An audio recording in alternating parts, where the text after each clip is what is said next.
السلام عليكم صاحبيال application kan muuqaalkan idin kula wadaagi doono saaxiibayaal magaciisa waxa la yiraahdaa Threads application kan saaxiibayaal waa shay lagu hadalhaynta badan yahay internetka dhanka teknolojiyada waqtiga aan muuqaalkan duubayo application kan waxa soo saartay saaxiibayaal shirkadda Facebook toddobaadkan 24 saacadood ee u horeeyay ee saaxiibayaal shirkadda Facebook application kan ay internetka soo geliso waxa application kan isticmaalay in ka badan 30 milyan oo qof saaxiibayaal waqtiga muuqaalkan aan duubayo oo application kan internetka ku jiro internetka ku jiro 2 maalin iyo saacado ama 3 maalinna application kan waxa isticmaalay in ka badan 90 milyan oo qof saaxiibayaal application ka saameynta intaas laga yeeshay ayaa ay toddobaadkan soo saartay shirkadda Facebook muuqaalkan saaxiibayaal waxaan ku eegi doonaa application kan waxa uu yahay iyo sidoo kale saaxiibayaal sababta keentay in 90 milyan oo qof 3 maalin oo internetka ku jira ay isticmaalaan waxaan eegi doonaa saaxiibayaal application kan sida loo isticmaalayo iyo haddii jiraan features ama farsamooyin keenaya amaba ay tahay in aynu u isticmaalno application kan saaxiibayaal telefoonadii waa kuwa qaybta dambe inoo yaala waxaanu application kan isleegi doonaa si practical ah iyo gebi ahaanba xogta ku saabsan aynu wareegno dhanka telefoonada saaxiibayaal application ku waa kan inoo muuqanaya telefoonada iPhone waxay application kan saaxiibayaal ka degsan karaan App Store telefoonada Androidna saaxiibayaal waxay ka degsan karaan Play Store haddii aad Play Store aado oo aad ku qorto Threads ama inta telefoonka iPhone App Store aad ku qorto Threads application kan ayaa ku soo baxaya marka saaxiibayaal application kan linkigiisa iPhone ka ee App Store iyo sidoo kale ka Play Store ba waxaan soo dhigi doonaa Telegram channel keena linkiga Telegram channel ka wuxuu yaala muuqaalka qaybtiisa hoose linkiga markaad ku dhufato boggan ayaad imaan doontaa sidoo kale Play Store iyo App Store waad ka raadin kartaa waad ka degsan kartaa haddaba saaxiibayaal application kan markaad telefoonka ku shubto haddii aad account ka samaysato oo aad gasho sidan ayuu soo muuqan doonaa marka application kan saaxiibayaal waa application lamida aaladda Twitter la yiraahdo oo shirkadda Facebook u soo saartay in ay kula tartanto aaladda Twitter haddaba saaxiibayaal markaad soo furto haddii aanad account ka samaysanin application kan marka uu raso ku soo baxo application kan uma baahnid inaad account ka samaysato haddii aad leedahay account Instagram account-kaaga Instagram-ka ayaad ku gali karaysaa waxaana jirta saaxiibayaal faa'iido ay leedahay in lagu galo account-kaaga Instagram-ka marka san soo furto u fiirso saaxiibayaal qaybtan hoose muxuu ku soo qoray wuxuu soo qabtay account-kayga ama account-keena Somali Tech ee Instagram-ka sababtu waxa weeye application-ka Instagram ayaa telefoonkan ku jira ee aynu isticmaalo ee Somali Tech marka wuxuu soo qabtay account-keena markaan soo furo application-kan Threads ee uu san soo baxo saaxiibayaal markaba account-kayga Instagram-ka halka ku soo qabanaya haddii aan ku dhufto qaabkan ayuu soo muuqanaya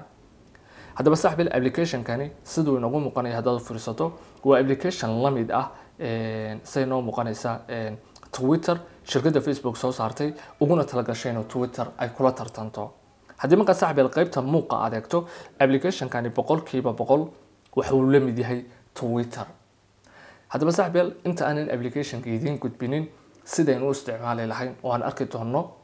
optionada ugu muhiimsan waxaan rabaa inaan in yar idin la wadaago haddii Twitter uu jiro qof kastaana Twitter isticmaali karo maxaa application-kan Facebook shirkadda Facebook soo saartay keenay 90 milyan oo qof 3 maalin ku isticmaalaan samxaynu uga baahanna saaxiibayaal aaladda Twitter intii uu la wareegay Elon Musk ee uu noqday qofka iska leh waxa jiray xanibaado badan oo la saaray xanibaadaha waxa ugu horeeyay saaxiibayaal waxa lacag laga dhigay calaamadii verification-ka ama blue check mark la oran jiray ee akoonada dadka la garanayo ama kambaniyada la garanayo ama meelaha la garanayo ay leeyihiin la saari jiray qof kasta $8 ayuu bixinayaa akoon kastana wax la saari karaa calaamadaas taasoo marin habaabin ka dhigaysa akoon kasto aad aragto inuu sax yahay inaanu saxayn ay kugu adkaanayso inaad garato soo kale saaxiibayaal waxa la xadiday inta post ama inta tweet uu qofku maalinkii arki karayo waxa inta dheer saaxiibayaal xayeysiiska dabcan Twitter ayaa xayeysiis tiro badan baa qofka u muuqanaya markuu Twitter galo ilaa 5 post marka hore ka xayeysiis buu arkaya waa saddex kamid ah saaxiibayaal kuwa aan tilmaamay waxa jiray in bariyahan dambe ninkaas la wareegay Twitter xanibaado badan oo Twitter lagu soo kordhiyay application-kan cusub ee saaxiibayaal Threads ee shirkadda Facebook soo saartay wax cusub ma soo kordhinayo aan ahayn inuu yahay Twitter oo kale 100% ay raacsan tahay saaxiibayaal inuu kaliyaata yani waxyaabihii Twitter xanibaadaha laga saaray oo si bilaash application-kan ku bixinayo وانت كلية صاحبيال انت application كان وقت كان مقال كان دوبيو macna samaynayo 9 milyan ee isticmaalayna waa dadkii Twitter-ka isticmaali jiray oo application-kan yimi uun inahaas weeye saaxiibayaal haddaba saaxiib la xumaynayna application-kan maxay isaga faa'iido ee uu leeyahay marka laga yimaado waxyaabaha Twitter aanu lahayn saaxiibayaal application-kan mid aan isleeyahay 100% qof kastoo isku daya inuu si isticmaalayo waxa weeye application-kan uma baahnin inaad akoon ka samaysato Instagram account-kaaga aad ku galaysaa Instagram account-kaaga followers-kii iyo following-kaagiiba labaduba application-kan way u soo wareegayaan haddii dadka followers-ka ku ah ama following-kaada adigu tahay ay isticmaalayaan application-kan markastoo qof account Instagram-kaaga ahi uu followers ku yahay ama يعني account-kaaga Instagram followers-kaaga iyo following-kaaga qof kamid ah markastoo application-kan soo galo si automatic ah buu noqonayaa following-kaaga ama followers-kaaga taas waxay ku fududaynaysaa application-kan markaad soo gashaba ee aad account-kaaga eegtaba inaad arkayso account-kaaga followers iyo following ku xiran hadhowna aad arkayso si automatic ah iyagoo u siyaadaya followers-kaaga iyo following-kaaga saaxiibayaal kaas waa mid kamid ah waxyaabaha uu application-kan leeyahay haddaynu nimaadno saaxiibayaal dhanka isticmaalka application-kan 100% wuxuu la mid yahay Twitter oo kale halkan waxaa nooga muuqanaya postigii qaybtan hoose waa like-dii saynu arkayno postiga la gareenaysay comment ka bixi inaad postiga repost ama retweet ku samayso hadda halkan waxay nooga muuqanaya koono marka postiyadan ama tweets-kan ku muuqanaya saaxiibayaal waa tweets ay soo dhigeen yani dadka akoonada adigu followers-ka u tahay iyo sidoo kale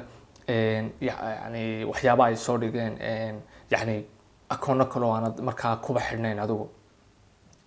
haddii qaybta hoose eegno saaxiibayaal halkan waa qaybtii search-ka ayaa noo taala waxa kaaga soo baxaya akoono yani aaladan Twitter haddaad u baahantahay akoon inaad raadisan halkaas aad ku qori kadibna waad isticmaalay haddaad u istaahid application-kan saaxiibayaal tweet ama post soo dhig calaamada qaybta dhexe ayaa dooranaysaa kadibna halkan aad ku qoraysaa qoraalkaaga haddaad rabto sawir ama muuqaal inaad soo raacisana option-kaas ayaad ku dhufan kadibna telefonkaaga ayaa lagu dhex keenayaa waxaad dooranaysaa sawirka ama shayga aad rabto in aad soo dhigto option-kan xiga saaxiibayaal ee qaybtan hoose waxay nooga muuqanaya yani activity-gii ama notification-ka haddaan si kale u idhaahdo followers-ka iyo following-kaaga u dambeeyay halkan kaaga ma idhaahdee yani akoonadii kusoo follow gareeyay oo kale haddii jiraan replay laga sameeyay tweet ama post aad soo dhigtay qaybtan soo galaysaa halkan waa mentions haddii jiraan meelo laga tilmaamay oo kamid ah application-kan halkan waa verification-ka ugu dambeyn saaxiibayaal option-ka halkan inoo yaala waa profile say nooga muuqanaysa waa profile-kaaga waxaa lagu tusaya followers-kaaga akoonkaaga magaca ku qoran iyo tweets-ka ama post-yadii u dambeeyay aad soo dhigtay haddaad istaahid profile-kaaga wax ka bedel edit profile baad dooran kadibna waxaad bedeli karaysaa magaca akoonkaaga ku qoran bio-gaaga linkiyada iyo waxyaabaha la xidhiidha haddaad akoonkaaga rabto inaad private ka dhigtana halkaas ayaad saxaysaa saaxiibayaal application-kan haddii aad ku dhufato calaamada qaybta sare kaaga muuqanaysa 3 dhibcood waxaa lagu keenayaa qaybta setting-ka marka ma laha application-kan saaxiibayaal features fara badan iyo waxyaabo fara badan waqtigan muuqaalkan duubayno sababtoo ah hadda ayaa la soo saaray waxay ugu talagaleen in optionada ama waxyaabaha core-ka ah ee application-kan isticmaalkiisa ka qayb qaadanaya in uu yeesho xitaa dad postiyada laba jeer riixdo like ma saarayo amaba love qaybtana saaxiibayaal waxa muhiim kuma jiraan akoonka privacy-ga iyo waxyaabaha aan si muhiim ahayn ama aan badnayn baa ku jira qaybtana profile-kaaga ma kaaga muuqanay tweet-kaaga haddaad halkan ku dhufato 3 dhibcood tweet-kaaga inaad delete garayso waxyaabo noocaas ka bedeli kartaa haddaad halkan timaadana saaxiibayaal tweets-kaas aad arki kartaa haddaad saaxiibayaal haddaba istaahid waxyaabo yani application-kan eeg waxa jira application-kan weli features waaweyn ama farsamooyin waaweyn oo uu leeyahay application-ka Twitter oo aanu lahayn waxa kamid ah haddaad istaahid postiga 2 jeer click gare si aad like ama love u saarto ma sameyn kartid taasoo kaliya baa saaxiibayaal waxyaabo ugu muhiimsan ka maqan waxa kamid ah trending Twitter-ku saaxiibayaal wuxuu leeyahay option aad muhiim u ah kaasoo kuu suuragelinaya inaad ogaato dhacdooyinka ka dhacaya adduunka waliba si gaar ah kuwa aad adigu xiisayso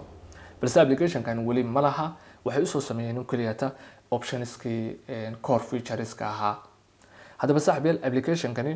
waa application-kaas waxay shirkadda Facebook u soo saartay inay Twitter kula tartanto 3 maalin oo internet-ka ku jiray 9 milyan buu helay waana suuragal inuu Twitter cagaha la dulmaro ama dhaafo iyo sidoo kale in aanu gaadhin oo noqdo application de soo baxay yani Twitter-na aan wali khadka ka saarin ama aan Twitter saameyn ku yeelanin haddaba application-kan saaxiibayaal waa application-kaas waxaan rajeynayaa inaan tilmaamo waxyaabaha muhiimka ah ee ku saabsan oo dhan hadday tahay application-kan waxa uu yahay features ama farsamooyinku leeyahay iyo waliba sida loo isticmaalayo muuqaalka intan ayaan kusoo gabagabeynaya saaxiibayaal waxaan rajeynayaa inaan wuxuuna idiin faa'iideeyay muuqaalkan haddii ay dhacday saaxiibayaal muuqaalkeena like saara si muuqaalkan aynu aragno inuu wax idiin faa'iideeyay oo aad ka faa'iideysateen sidoo kale youtube-na muuqaalkan dad badan u tusiyo haddii aydan muuqaalka waxba ka faa'iideyn saaxiibayaal oo aan rajeynayn waa dislike garan kartaan muuqaalka inkastoo dislike-tu aysan ahayn mar walba waxaynaan jeclaysan ay tahay haddii saaxiibayaal muuqaalkan wax ka faa'iiday uga faa'iiday asxaabtaada inta muuqaalkan ka xigeen ku kulmi doonana aniga idinka waxaan idin rajeynayaa khayr saaxiibayaal والسلام عليكم